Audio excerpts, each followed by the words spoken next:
everyone, Liz Holterhouse here. Let's go take an outdoor shower today. So the outdoor shower has been opened for the season. We winterize it in the coldest of the season. This one was built by a local subcontractor that I love to use. He built the shower. Glenn and I put the floor in. We wanted something that drained readily, easily.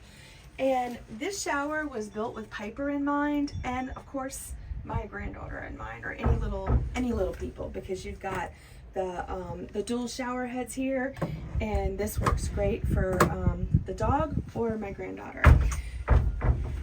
And I promised you I would show you this dispenser. This is 𝐁𝐎�𝐿, and this one actually locks. I just leave the keys up here.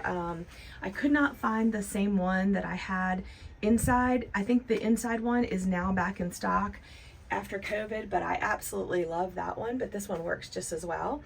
And we keep this in the outdoor shower for all of us to use, and then that way, you know, if we have guests here, or we often have friends come over during the day to go boating and swimming with us, you don't have a bar of soap in here that everyone is sharing.